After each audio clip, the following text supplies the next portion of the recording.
Good evening. My name is Stacy Nelson. I graduated from Virginia Tech in 1984 with a degree in computer science. And I want to welcome you tonight to our event.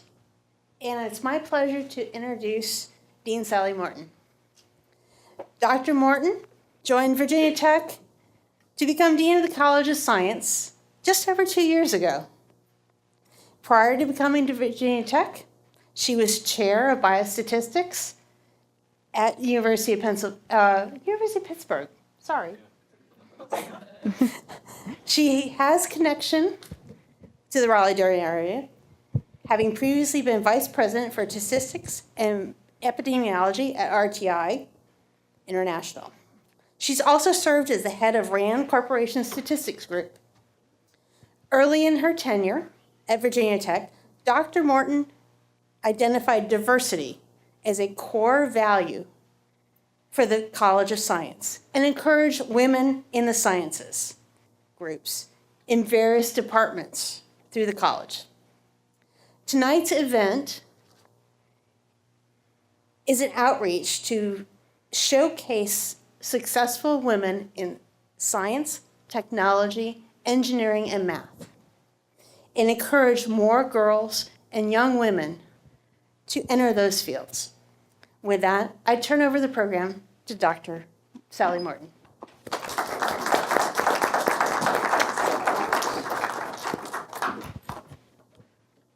Well, thank you, Stacy, for that very kind introduction. Good evening. It's a pleasure to be here with all of you tonight. As you've heard, I do have connections to the area. It's fun to be back. I used to live in Chapel Hill and worked just around the corner from here. And I know there are a couple of RTI people here. We need to talk afterwards. It'd be fun to catch up. So this is part of our very visible effort to showcase women in science, technology, engineering, math, so-called STEM. We often hear about the lack of women in these fields, in these careers, and that's actually true. As you've heard, I'm a statistician, so I always look at the numbers. Only about 25% of STEM jobs in the US are held by women, and actually less than 15% of engineering jobs are held by women in the US. And yet the women in the front of this room are making a powerful statement about how to be successful as a woman in male-dominated fields. And as you've heard, I'm a scientist myself. I'm a very proud statistician, and I can tell you after 30 years of experience as a statistician, we have a lot more impact when we work with people that have different backgrounds, different training, different experiences than we do. I always say diversity makes science strong. And though we're focusing on science today and STEM, we also welcome Virginia Tech graduates and friends from other areas, liberal arts, architecture, and so on. Women often face challenges in all fields. We've conducted 2 so far. This is the 3rd of these alumni STEM events, and I've had the good fortune to be at both of the previous events, and I've been so impressed with the advice and guidance that we've received from our panelists, and I know tonight will be no different. I'm looking forward to it. I'd like to thank our sister colleges, the College of Engineering and the College of Natural Resources and the Environment, who are partnering with the College of Science tonight. So let me introduce our panelists for tonight, and I'll start directly to my left. We have Nisha Thuruthy. She's from the College of Engineering. She graduated from Virginia Tech in 2007 with a bachelor's degree in civil engineering, and she later returned to Virginia Tech to obtain a master's degree in environmental engineering. She's been a design engineering consultant. She's worked on projects involving civil, industrial, and environmental engineering, as well as change management and complex data analysis. And she's currently working at McKim and Creed, where she designs water and sewer lines for the rapidly growing Triangle area. Next to her is Megan Stallings. She's of the College of Natural Resources and the Environment. She graduated in 2015. She has one of the cool new degrees at the university, a degree in packaging systems and design. And for the past 3 years, she's worked as a corrugated sales representative for a number of different industries, including agriculture, pharmaceuticals, and the automotive industry. And at the beginning of 2018, she was presented with the opportunity to lead her sheep plant in High Point, North Carolina, to a food safety system certification. So congratulations to you on that, Megan. And our last panelist is Laura Bostick. And she's a College of Science graduate. She's a senior research associate at Novozymes, where she has worked for the past 4 years in the BioAg Discovery Group. As the fungal technical lead, she works to discover novel microbes with the potential to benefit crops. She holds a master's degree in plant pathology from North Carolina State University, but I know her heart lies in the mountains of Virginia, where she received a bachelor's degree in mathematics from Virginia Tech in 2007. So as you can see, we have a group of incredibly successful women. Thank you for joining us tonight. I'm going to start the questions, but I want questions from you. So please be thinking. I'll start with the first question, but I'll look to you to follow up with subsequent questions. So here's a question. We're not going to go in any particular order.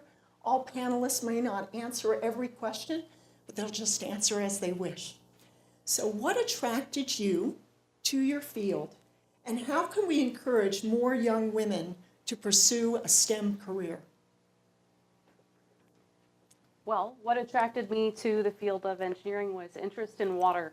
So basically, it seemed like it was a really important thing. So I was in middle school, and I was reading about the World Water Summit that was in my National Geographic magazine, and I discovered how incredibly important it was, and I thought, I want to do something with water. So poring over college catalogs, figuring out what major I could possibly do, I learned what an engineer was. I had no idea at that point, and I thought, that seems like a really practical way to help with water. So that's what brought me to it. As far as encouraging other people to pursue STEM careers, it's a tough one. It's very culturally influenced. So I think it's going to reach a tipping point, and there's going to be a rush, but we have to get there first. Do either of you have anything to add to that? No, I agree with you. I think it's really difficult on how you influence people to become a part of it. You have to want to be a part of it. And there's some cultural changes that need to happen to encourage that. I've found that you have your interests, but a lot of the drive to go forward happens when you talk to other people who are excited about what they do. I didn't know what a plant pathologist was until I met them. They're weird. Now I'm weird. But I'm really passionate. And when I speak to other people about what I do, what I generally hear is, that's really cool. I kind of want to do that. Somebody actually said that to me yesterday. So I think that talking to other people and finding out what they do and what interests them, and sharing that with other people if something really interests you, can have a big impact. So really getting out and connecting to young women and providing examples. That's one piece of advice. I think I'll follow up with one more question. You're still thinking about your questions, I know. You're in male-dominated fields. Can you tell us about a challenge you have faced, perhaps because you're a woman in such a setting, and how you overcame it? I don't work in the cost analysis industry anymore, but that's what I did after I first graduated with my math degree. And math is very male-dominated, I'm sure, as you know, in biostatistics. I had one other female at my company, or in the office that I was working in at my company. And I worked with a retired Air Force fellow, and we had some interactions where he was definitely just condescending and just dismissed everything I said. Now, it could be for lots of reasons, but I had a feeling that part of it was just because I was a young woman. This is kind of a success story, really. So I went and I talked to my boss, who was a really great advocate for me. And I said, listen, this is really uncomfortable, but I can't deal with that. It's not within my personality to just let it go. And so he said, well, talk to him. So I did. And I talked to him. And I won't say that he got 100% better. You know, it's not like I changed his world, but we did change our interactions a bit. And that was great. But beyond that, because I went to my boss to help me through it, I was actually rewarded a bit because I worked on a lot of projects with this guy who was less great to me. And my boss's boss at some point said, hey, let's move Laura over to his group. That way, you know, she works with them all the time. Let's just do that. And he said, oh, I don't think that will go over well with her. So let's maybe keep things at the status quo right now. And so then I ended up going into his office, the supervisor over the site, and he said, what happened? And so, I told him, I said, I've talked to him, I'm taking care of it, we're fine. And he said, that is rare. That usually you don't find out something happened until people leave. And so he thanked me for, going to my boss, he thanked me for directly, addressing it with that other person. And I am a direct person. I am sometimes a little over direct. And I think that if you use that to your advantage, it can be good. But if that's not something you're comfortable doing, utilize those people who are around you too. So people who are supportive, like my immediate boss. So that's my advice towards that. I've had a lot of great support with the company that I work for, PCA. I work with a lot of men and a couple women. My new boss at my new location is a woman, and it's been very interesting to work for her. She's been incredibly supportive and providing me with training. I think the thing that I've struggled with, the corrugated industry is an incredibly mature industry, and pretty much everyone that I work with has gray hair. So for me, my diversity and the challenges that I face don't come from a female standpoint, but mostly from the fact that I'm the only young person, especially in a sales role. I'm definitely the only person who's under 30 or one of few. Okay, I think we'll turn. Has a question come to anyone in the audience you'd like to ask? And I would say, if you could wait for the microphone so that we can hear you on the live stream. Thank you. Thank you. I was wondering if there were any decisions that you made early in life, maybe even at middle school, high school timeframe, that set you up on a path for success later. For me, I picked a major and I stuck with it. I picked a major my second week at Virginia Tech, packaging engineering, and I didn't change it. I think that really helped me as far as I got really involved in my major when I was at Tech. And regardless of where you go to school, getting really involved, I was very close with my professors. And my professors gave me the contact information to the company that I work for now. Anyone else have a response to that question? Okay. Other questions from the audience? Yes, ma'am. Wait until we get the microphone, thanks, just because we can hear it on the live stream. Thank you. So were you aware that the industries that you were entering were typically male-dominated industries before you chose that major, and or did that cause you to pause or take pause in selecting those majors or those fields of exploration? Yes. I mean, you've always heard that STEM is male dominated. I took that as a challenge. I actually lucked out in that I was extremely introverted. So I didn't talk to anyone anyway. But it was a challenge, and I was constantly trying to prove. I was like, I'm going to prove that I can do this. And so it made me work really hard. And I found a lot of women in engineering college also. I always wanted to partner with them because they busted butt too. They were amazing, yeah. I have a question about follow up on that. Sure. Have y'all had a lot of situations like that where you feel you've had to work harder to prove yourself? Absolutely, yeah, absolutely. Like at work, not just in college, I guess, but like even in work situations. I feel it more at work because I'm the youngest. I don't think of it as being a female issue, but more of the fact that I am the youngest. I'm the only one in the office who doesn't have kids to go home to at the end of the day. So if I stay past 5 o'clock, nobody's Nobody but my dog is missing out on my presence. Yeah, I definitely felt like that. In my first job, I was designing roads in Norfolk, Virginia, and we're of that age where there's that gap, that industry gap after the baby boomers. So everyone who worked there was an older man, and I was one of the few females who worked there, and I was one of the youngest people in the company, and yeah, I had to work really hard.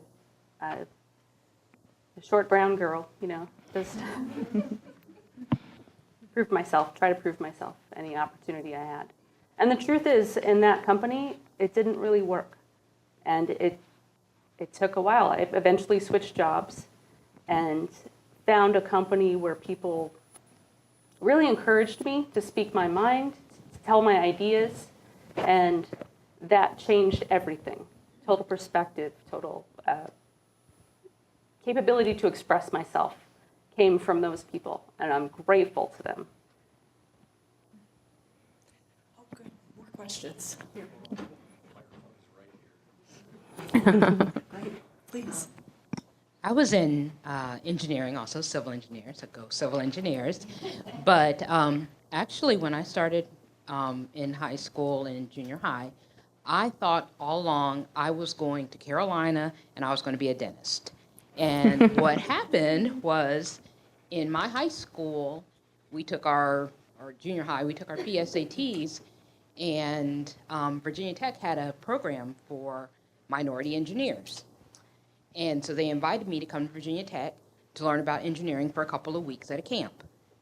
I was like, okay, I'm the only one who had a high enough score in the high school. Sure, I'll go. 2 weeks away from my parents. Cool, I'll go. I had no idea what engineering was. I went, I called my parents up. I'm like, I'm not going to Carolina. They freaked. I'm supposed to be going to Carolina to go to dentistry school.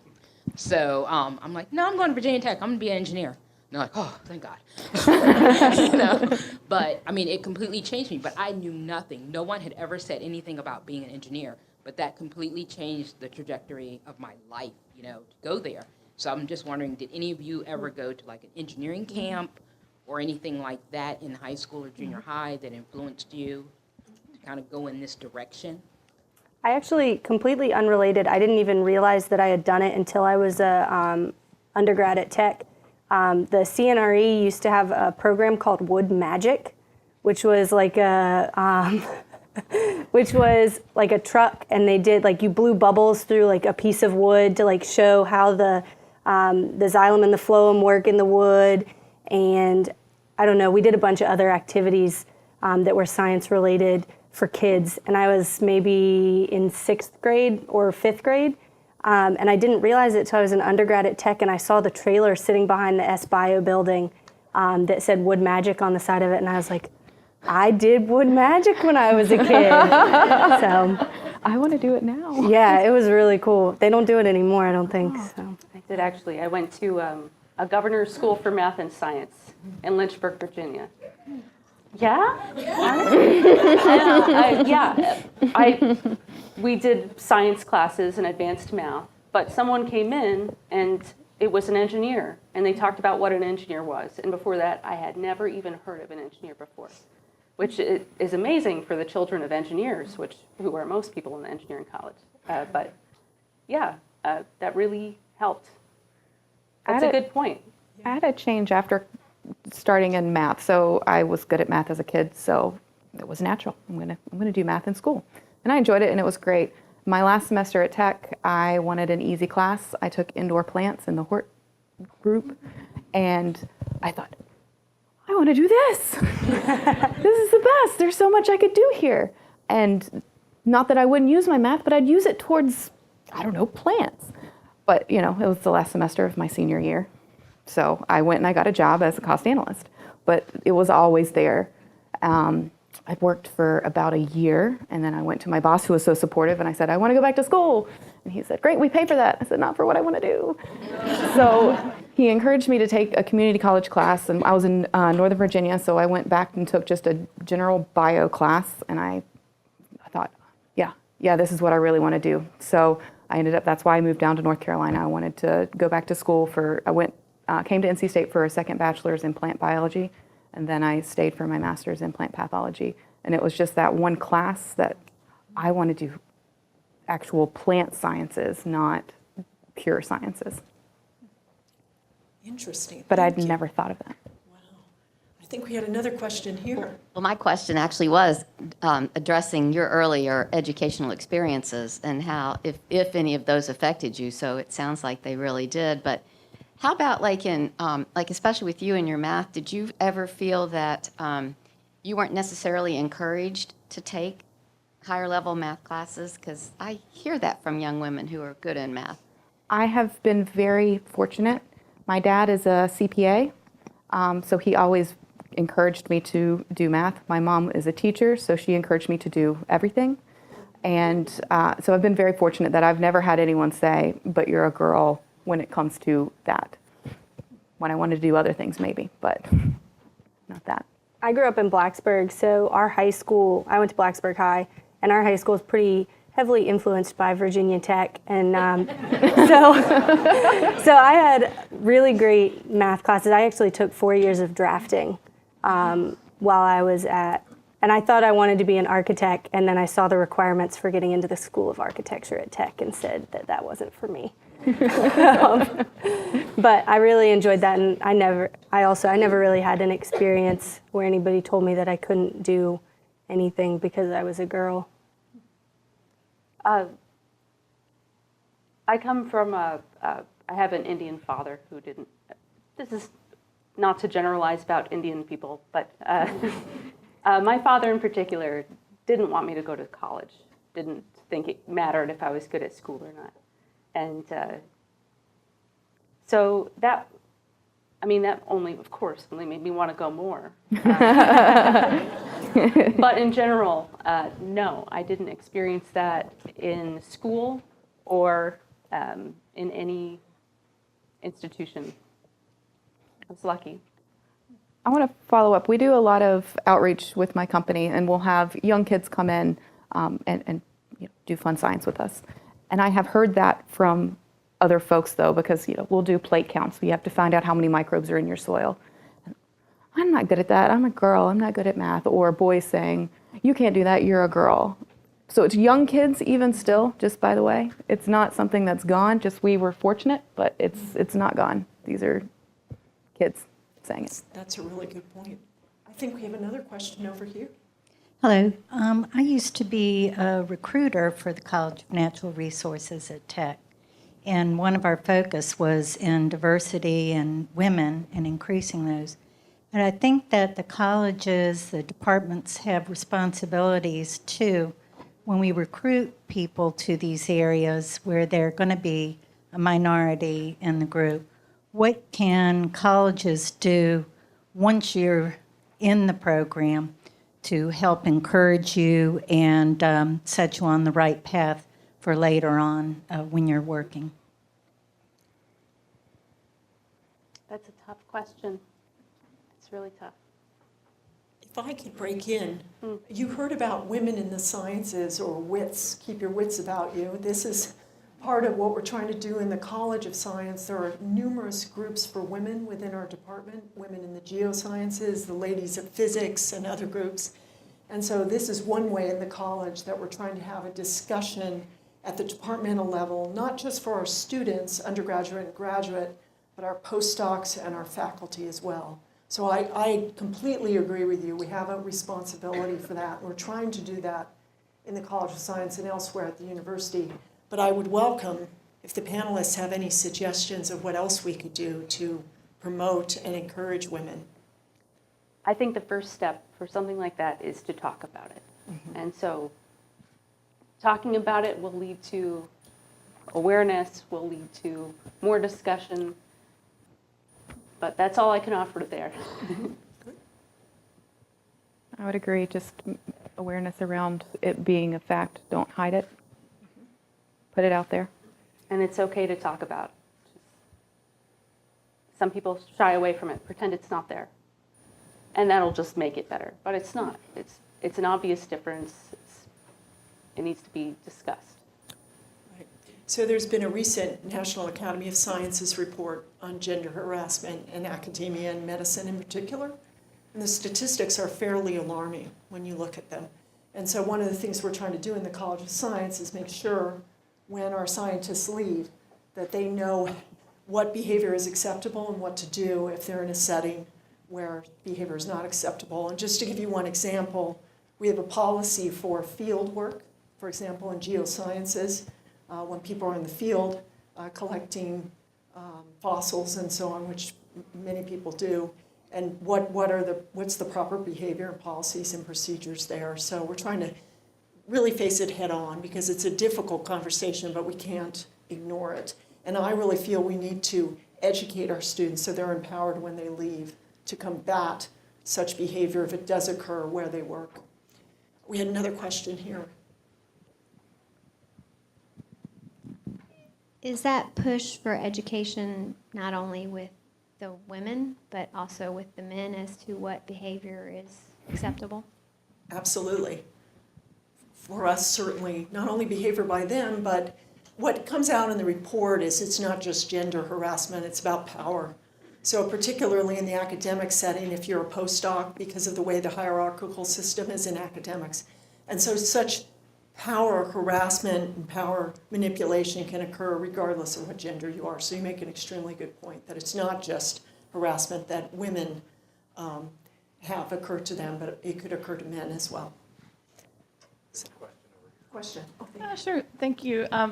So I feel like I've been fortunate in my career, and some of my challenges that have come later as a parent are about parenting, and that's a woman question. It's also for the men as well, about juggling parenting duties and handling those different responsibilities, and then also an employer question: what can companies be doing to be more accommodating of this, fact of life for most of us? So, I think I think that the fact that more jobs, especially science jobs and engineering jobs, are becoming virtual really will help the fact that you can be a stay-at-home parent and work from home. I have a lot of friends who are on track to become virtual employees, so they do a stint.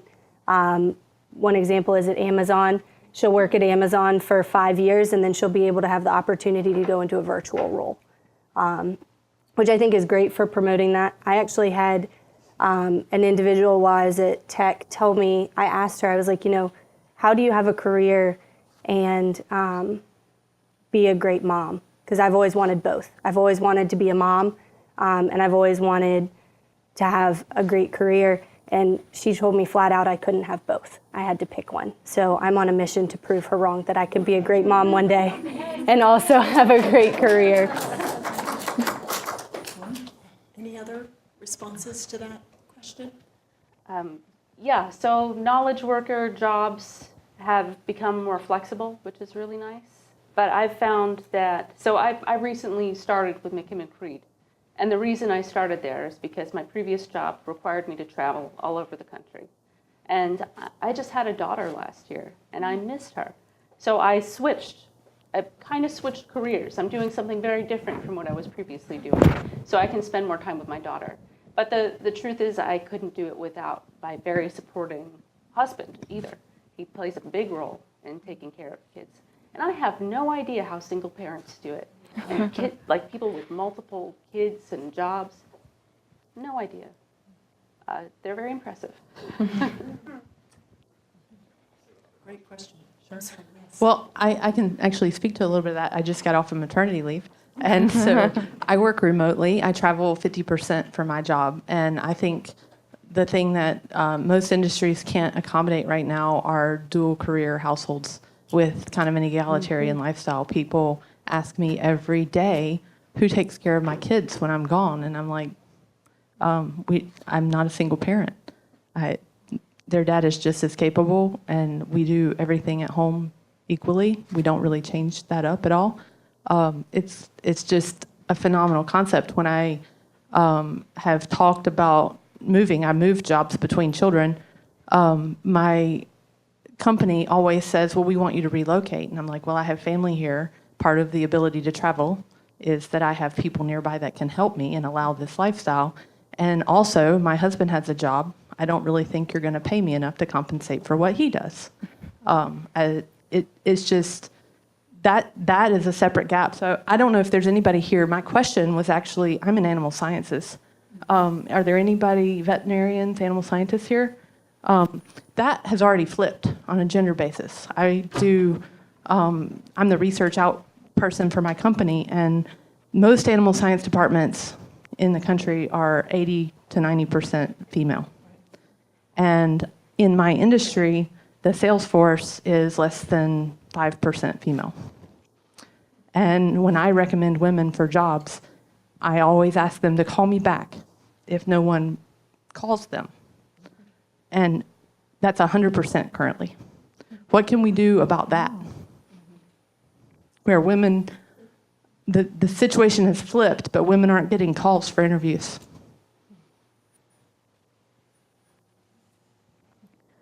I think we had a question. You go ahead. Not so much a question. I just wanted to say that I am a single mom. I'm graduated in '06 with a degree in biology, a triple minor in math, chemistry, and environmental studies. I currently work at Grifols, which is a Spanish company in Clayton. I do quality control testing. I'm an analytical chemist. I absolutely can never work from home. I work in the lab. I wear safety glasses, a lab coat. Luckily, my dad here and my mother live in Raleigh now. It is very hard. I also am a critical operations employee, which means it doesn't matter what the weather is. Yeah. You have to be there. If I'm not there, we can't release product. We can't release life-saving medications. It is extremely hard. I work second shift, which is 3 to 11:30 p.m. I'm next in line to move to first shift, and I hope it happens. But my employer, I'll be honest, my supervisor does not care that I'm a single mom. He absolutely doesn't. And in fact, I've told my dad, I said, he absolutely wants to get me fired. And he can probably tell you that. I have already put in an official complaint to Human Resources, and we'll see what happens. But I need my job. The kids need my money, and they need my health insurance. Encourage your daughters. Science and math encourage me every day. So just power to the women. So I think we're talking about some really important issues here and policy issues that have to happen with our government. I can say in the state of Virginia, we've just had paid parental leave. It's now being implemented at the university, so it's a wonderful benefit that we can give both men and women for both children they have as well as adopted children. So I think we need women in leadership that support this. I myself am a mother and a grandmother, so very supportive, and I think we need women that stand up and say this is important, this isn't something you should give up, it's an important part of life. I have to say though, so I'm much older than these women, one thing I learned is not to try to be superwoman, to give myself a break and to recognize that time with my children is important, and that's important to me, and I wouldn't be as good a statistician maybe if I totally focused on that, but that was okay to me. So it's just allowing myself to realize these things are important to me and accepting that. And that was important in my career. So we have a question from the back. Yeah, Yes. they're going to make you feel guilty no matter what you do. So I got tears coming here tonight. So it happens. You just have to realize you're a better mom for it, like when you have kids, I think. I have two things. So first thing is a plug, I think. I have a 5-year-old and a 2-year-old daughter. And since my oldest daughter was 3, we got her a subscription box. This one happened to be Kiwi Crate, Koala Crate, I can't remember the actual company. And her eyes light up. She just got one in the mail the other day. It's once a month. And these projects that she gets to do, and I love the engineering type ones, they're all different. There's some plant ones, it's science, it's STEM type of stuff. And just to see the excitement in her eyes is so pleasing to me because it just warms my heart for that. So I recommend all you guys to check it out if you have any little, and it's for boys too, but since, it's a women event. And I feel kind of like a traitor here because, and I appreciate you're in sales because I graduated an engineering degree in '99, industrial systems, and I've been in sales since I graduated college. And I think one thing that you had said, my dad had told me since I was 5, you're going to be an engineer. I thought that meant a train operator. And I was so confused why that was such a cool job. I kept telling him no. And he said, because you'll be able to do anything. And I remembered that through high school, middle school, and I didn't really understand what he meant until I actually got out of Virginia Tech. And I think what's really important, and I'm curious to hear your take on it, being so young in the industry, is that did you know you'd want to do something different? Because I think in STEM, it doesn't have to be about following a career in science and technology and math. It can open a lot of doors to very successful careers and give that different mindset to companies that companies are looking for. They're looking for engineering minds in different capacities. So I'm curious what you have to say about that. So I think from a sales standpoint, I think for the most part, what most people think of sales is like a good old boys network. A bunch of guys that go play golf and then go buy some boxes. Hey, I'll buy you some boxes if you take me to that Panthers game kind of stuff. And the sad but true fact, and maybe it's not that sad, the good old boys network is going away. Companies more and more today are not allowing gifting. And suppliers like myself, we still want to do it, but I can't even take donuts in places sometimes. They won't allow it. That's gifting. We can't have that. No, you can't take us out to lunch. And it makes it more difficult to make the sale. But I think that having the engineering background really is what specifically packaging sales reps need to have now to be successful. You have to be a resource. You can't just be somebody's friend anymore to get the sale. Yeah, I often find when I'm talking to alumni from the College of Science, they're not always in the area that they trained in. And I ask them, well, what did you learn? And they often say, I learned to think critically and analytically, and that skill follows them wherever they go. So it's wonderful to have that flexibility with that training, as you've noted. Other questions? Yes. Oh, sorry. Go ahead. Hi. So many of you talked about overcoming experiences of adversity and your motivation to continue with the STEM field is like proving people wrong, and I think that's great. But did you also have experiences where you had someone that was like a role model for you that looked up to you, either a woman in STEM or a male or at university or growing up that sort of motivated you to keep going forward? I have not ever had a female role model, at least as a supervisor. It's always been a man. And it really depends on what the definition of a role model is. And in my mind, it's someone who has qualities who you can ask advice of. Maybe take that advice, maybe don't. They have qualities that I might want to emulate. Maybe they have qualities where I think, wow, I'm never going to do that. That happens too. I've had lots of role models and lots of really good educational experiences from people who were happy to teach me, happy to tell me what they thought was right. Yeah. That's also been my experience. I've definitely, whenever I have questions, I try to find someone who can answer it, but I've never had an instance where someone said, no, thank you. Everybody's very excited to help, advice on what, they did, or just to help you work through what maybe you need to make the decision, but someone to just talk it out with. I've had a lot of male bosses, a lot of female bosses that I've done that with, and then folks who weren't in my, direct line of reporting that I've also reached out to just kind of bounce ideas off of, for sure. People love to give advice. It's very flattering. Yeah. My brother, my entire life, has always told me to reach my potential. I had no idea what potential was when I was 5 years old. I mean, I remember it since I was very little. My brother's 20 years older than I am, so he's in his mid-40s. So he's been an incredible role model to me. He went to Wake Forest University. He actually works in banking, which is another incredibly male-dominated industry, and he works pretty hard to promote and work with the women in his office. Yes, I just had a question about, talking about promoting STEM with young girls.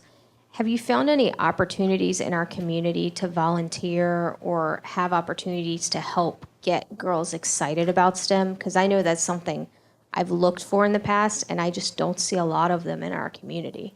So I'm wondering if you've had any opportunity or any wisdom you could share on finding opportunities like that. The network here for NC Biotech or any of this, the stuff in the RTP, they have a lot of various outreach activities. I would go to their website, and I'm sure someone's here who could speak towards that, right? Right there. But they do a ton of outreach work, not just for girls, but for various age groups and all of that. There's also a lot in like the Bug Fest in downtown Raleigh at the Science Museum. There are opportunities, but I understand that they are hard to find sometimes, and they're also hard for folks like us or y'all who maybe you want to find someone who is looking for a mentor-mentee relationship, and you'd love to be a mentor. It's hard to find those relationships too. I know in Blacksburg they have Kids Tech University, which is a program I worked with it while I was at Tech. They bring middle school age kids on campus for like 2 weeks, a set of different dates, and they get to go around to all the different colleges. I did a lesson on recycling because I was the College of Natural Resources rep, and so that's one of the most kid-friendly discussions that we could have, and it was really cool to see the kids and talk to them about that. That's a great program, and also the subscription boxes, my nieces get them, and that is a really cool way. I know Christmas is coming up.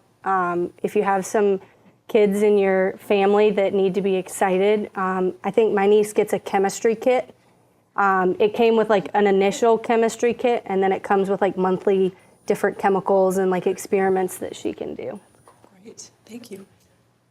And I was going to say I can sort of help answer that question. I know that the Women in Bio, which is a group, is really involved in here, and they also have Young Women in Bio, so they have a lot of free events for, I think you have to be usually like 3rd grade and above for girls, and so they're free events. They go to the Lemur Center, they go to all, the younger kids do, and then the older kids do go to different companies and do networking and college tours and things like that. So that might be a good place to look if you are interested in helping out or if you're interested in getting your child involved. So Women in Bio is the adult the adult organization, and it's not just for women. So any guys want to join, awesome. But the Young Women in Bio is just for girls.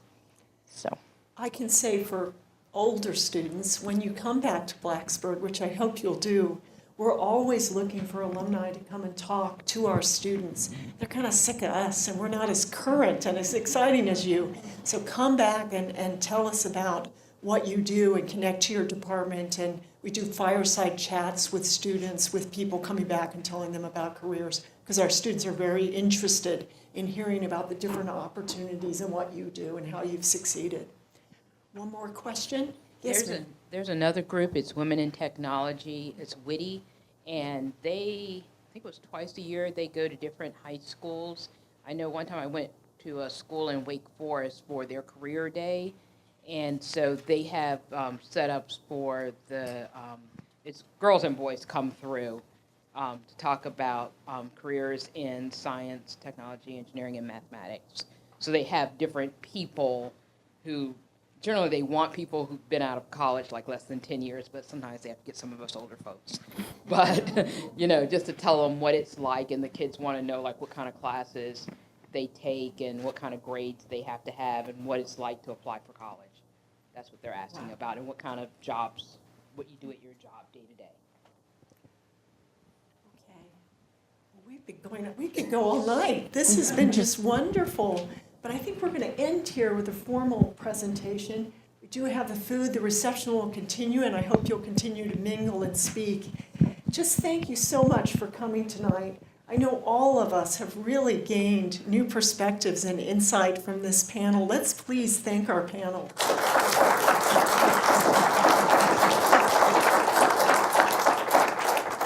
And thank you, all of you. I didn't have to do anything. You did all the work, and what wonderful questions and advice from each other. Thank you so much.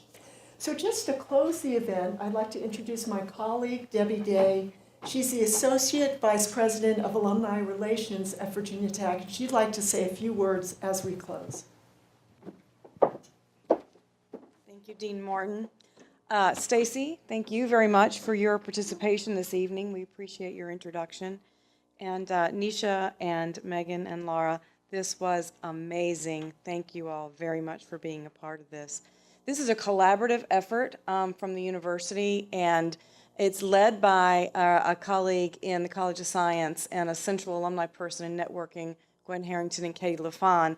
But there are advancement folks in this room and who've worked behind the scenes from several different colleges. So up here we have represented the College of Engineering, the College of Science, and the College of Natural Resources. But the College of Agriculture and Life Sciences has also been very active and interactive. And this has been, I can't thank you for how engaged you were tonight. This has been the best Women in STEM events that we've had. I mean, not only were you engaged, but the discourse we had, the discussion, you were very interactive, and we all appreciate that. We learned a lot from everybody here, our panelists and the folks in the audience, and so we thank you. We need you as alumni and friends of Virginia Tech. It's important for us to tell our story. That was very evident this evening. And we ask that you share your story and you talk about how important Virginia Tech was to you and how your own experiences prepare you to solve the problems and make a difference in all of our lives. We invite you to connect with your local alumni chapter, several of which who are here, and Laura actually was involved in alumni chapter, but we appreciate that. We appreciate that. We encourage you to mentor a student, as Dr. Morton said, to come back to classes, come back to a reunion, come back to events that are on and off campus. Stay in touch. Please let us know where you are. Obviously, you're very well connected, but if you move, be sure to let us know where you are. I want to thank you again for spending time with us this evening. I invite you to go back out and have another glass of wine or a soda and some refreshments. And we do have a little bit more important business this weekend, so go Hokies and beat Duke.